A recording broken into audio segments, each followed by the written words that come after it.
Los Angeles, California, September 1968. A private gym in Beverly Hills. Chuck Norris is setting up training equipment when Steve McQueen, the biggest movie star in the world, walks through the door and says, "I need you to teach me some moves for my next film." Nothing real, just stuff that looks good on camera. What happens in the next 15 minutes doesn't just change Steve McQueen's mind about martial arts. It changes how Hollywood understands the difference between fighting for cameras and fighting for survival, creates a friendship that lasts decades, and proves that real skill can't be faked no matter how good an actor you are. The gym is exclusive, members only, located on the second floor of a building on Wilshire Boulevard. This is where Hollywood's elite come to train when they don't want paparazzi, when they don't want fans, when they want actual work instead of celebrity circus.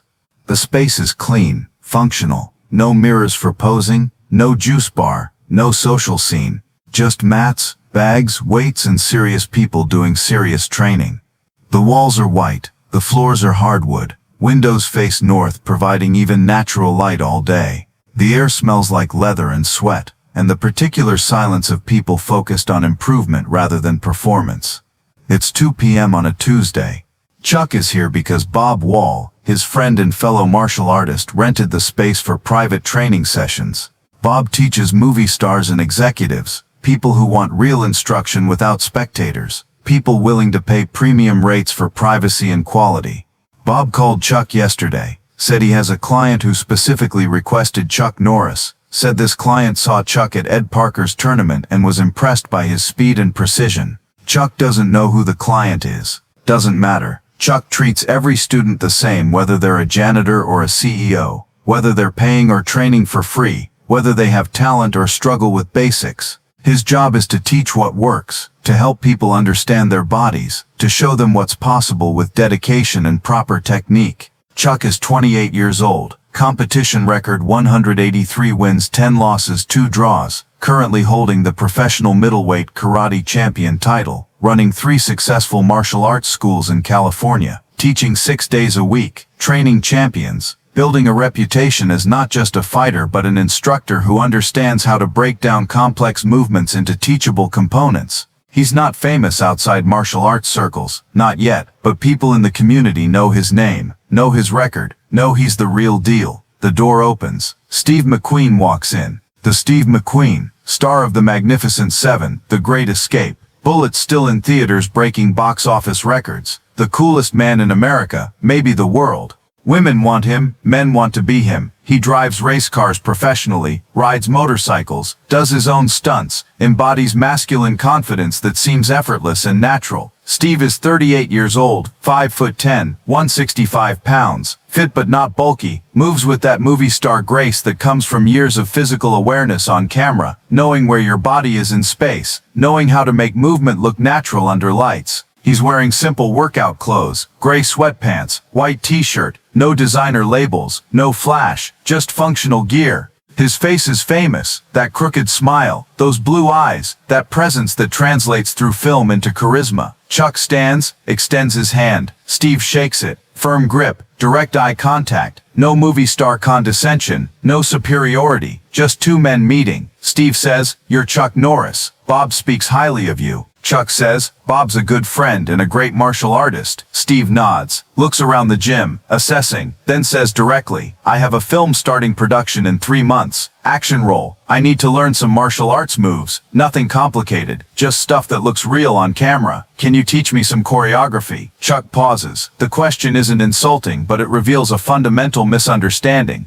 Steve thinks martial arts is performance art, thinks it's dance with aggressive aesthetics, thinks Chuck's job is to teach him how to fake combat convincingly. This is common with actors. They want the appearance of skill without the years of actual development, want to look dangerous without being dangerous, want audience belief without personal transformation. Chuck says carefully, "I can teach you martial arts, but martial arts isn't choreography. It's a fighting system designed for real combat. What you do with that knowledge in films is up to you and your directors, but I can only teach you what's real." Steve's smile shifts slightly, becoming less certain. He says, "Look, I appreciate the philosophy, but I'm an actor, not a fighter. I need to look convincing, not be convincing. Teach me the moves that look good." Chuck nods slowly, makes a decision, says, "Okay, but first help me understand what you mean by looks good. Show me a move you think looks good on camera." Steve seems surprised by the request but recovers quickly. He drops into what he thinks is a fighting stance, something he learned on previous films, something directors told him looked tough. His feet are too wide, his weight too far back, his hands positioned for appearance rather than function. He throws a punch, pulls it cinematically, the kind of fake strike that works when the camera captures it from the right angle with the right editing. Chuck watches without expression. When Steve finishes, Chuck asks, "Does that feel powerful?" Steve says, "It looks powerful on film. That's what matters." Chuck says, "May I show you something?" Steve gestures, "Go ahead." Chuck steps into the same stance Steve just demonstrated. From the outside it looks similar, but Chuck asks Steve to push him, to test his stability. Steve pushes Chuck's shoulder. Chuck doesn't move. Rooted, balanced, structure sound. Then Chuck adjusts his stance to exactly what Steve showed, the movie version, the appearance without substance. He tells Steve to push again. Steve pushes. Chuck stumbles backward easily, the stance having no structural integrity, looking tough, but being functionally weak. Steve's expression changes, interest replacing casual dismissal. Chuck says, "Your stance looks good to people who don't know what they're looking at, but anyone with real training sees immediately that it's fake. And more importantly, if you ever needed to actually defend yourself, you'd be vulnerable." Steve says slowly, "So you're saying I need to learn real martial arts to look real?" Chuck says, "I'm saying you can't fake real skill. Audiences might not consciously know what's real versus what's choreographed, but they feel it. They sense when movement is genuine versus performed. If you want to look truly dangerous on screen, you need to actually develop dangerous skills." The camera captures truth more than directors realize. Steve is quiet for a moment, then says, "Show me what real looks like." Chuck says, "I'll need you to attack me. Actually try to hit me. Not pull the punch, not fake it. Commit to the strike." Steve looks uncertain, says, "I don't want to hurt you." Chuck smiles slightly, says, "You won't, but you need to try, or this demonstration doesn't work." Steve sets himself, throws a real punch, not movie version, actual committed strike aiming for Chuck's face. Fast, backed by his weight, genuine attempt. Chuck moves, not dramatically, not with flourish, just 6 inches to the side, minimal movement creating maximum effect. The punch passes where Chuck's head was. Chuck's hand rises, intercepts Steve's extended arm, redirects it gently downward, using Steve's own momentum against him. Steve's balance breaks. He stumbles forward half a step, recovers, looks at Chuck with new eyes. Chuck says, "Again, but this time I'll show you what I could do if this was real combat." Steve attacks again, same punch, same commitment. Chuck moves the same way, 6 inches offline, but this time his counter is different. His hand doesn't just redirect Steve's arm, it continues the motion, controlling Steve's elbow, pulling him off balance, simultaneously stepping behind Steve's lead leg, sweeping it. Steve goes down, not hard. Chuck controls the descent, but suddenly Steve is on the mat looking up, unclear how he got there. The whole sequence taking less than 2 seconds. Chuck extends a hand, helps Steve up. Steve is breathing harder now, not from exertion but from realization. He says, "Jesus, I didn't even see that coming." Chuck says, "That's because I didn't telegraph it." No wind-up, no preparation, no movie pause. Real fighting is about economy of motion, about making your opponent commit while you stay flexible, about using their force against them. What works on camera usually doesn't work in reality, and what works in reality often looks boring on camera until you understand what you're watching. Steve brushes himself off, says, "Okay, I'm listening, really listening now. Teach me real martial arts, not movie martial arts." Chuck says, "It'll take more than 15 minutes. Steve says, "I've got time. I'll make time. This is more important than I thought." Chuck nods, says, "Then we start with basics. Stance, footwork, breathing, understanding how your body generates power. Not exciting, not flashy, but foundation for everything else." For the next hour, Chuck breaks down fundamental concepts Steve never considered. How weight distribution affects speed and power. How tension reduces effectiveness while relaxed readiness increases response time. How timing matters more than strength in most situations. How real fights are chaotic and unpredictable. Nothing like choreographed sequences. Steve absorbs it like a sponge, asking questions, trying movements, failing, adjusting, improving incrementally. At one point Steve says, "This is harder than any role I've prepared for. Acting you can fake with talent and camera tricks. This you can't fake. Your body either can do it or can't." Chuck says, exactly. That's why real martial artists spend decades perfecting techniques, not for performance, for capability. The performance is byproduct of genuine skill, not the goal. When the session ends, both men are sweating, Steve more than Chuck. Steve says, I came here thinking I'd learn some cool moves for my movie. Instead, you destroyed my entire understanding of what fighting is. Chuck says, good. That means you're ready to actually learn. Steve says, I want to train with you seriously. Not just for this film, but ongoing. How often can we meet? Chuck says he trains Monday, Wednesday, Friday mornings before his school opens. Steve says he'll be there, rearranges his entire schedule, shows up every session for the next 6 months, doesn't miss once, brings the same intensity to training that made him a movie star, but now channeled into genuine skill development rather than appearance management. Other students at Chuck's school don't recognize him at first because he's not performing. He's working, head down, focused on improvement, treating Chuck not as a hired instructor but as a master teaching valuable knowledge. Their friendship deepens. Steve invites Chuck to race car events. Chuck teaches Steve advanced techniques. They train together, push each other, develop mutual respect based not on fame or achievement but on shared commitment to excellence, to doing things right, to refusing to accept appearance as substitute for substance. Steve starts recommending Chuck to other actors, tells them, don't hire him if you want to look tough, hire him if you want to actually be tough. There's a difference.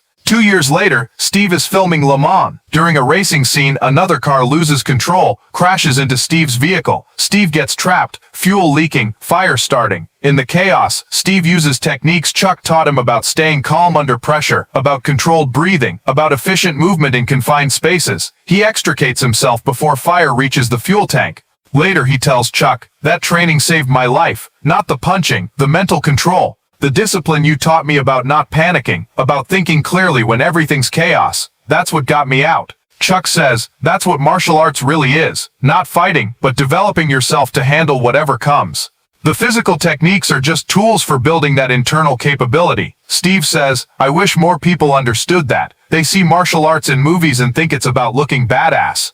Real martial arts is about becoming capable, prepared, disciplined. Looking badass is just side effect. Steve continues training with Chuck for years. When Bruce Lee cast Chuck in Return of the Dragon, Steve is excited for his friend, says Chuck deserves the exposure, deserves recognition beyond martial arts circles. When Chuck starts getting his own action films, Steve gives advice about dealing with Hollywood, about maintaining integrity when studios want you to compromise, about staying true to what you know while navigating an industry built on illusion. In 1980, Steve McQueen dies of cancer at age 50. Chuck attends the funeral, sees hundreds of people mourning the movie star, the icon, the legend. But Chuck mourns the student, the friend, the man who showed up 3 mornings a week for years not because he had to, but because he wanted to improve, wanted to learn, wanted to become more than his image. After the funeral, Steve's wife approaches Chuck, hands him a letter. Steve wrote it weeks before dying, specifically for Chuck. In it, Steve writes about that first day in the gym, about walking in thinking he'd learn some movie tricks, and instead getting his entire worldview shifted. He writes that Chuck taught him the difference between seeming and being, between performance and reality, between image and substance. He writes that those lessons extended far beyond martial arts into every aspect of his life, made him a better actor because he understood truth, made him a better man because he understood discipline, made him a better husband and father because he understood the value of genuine presence versus performed attention.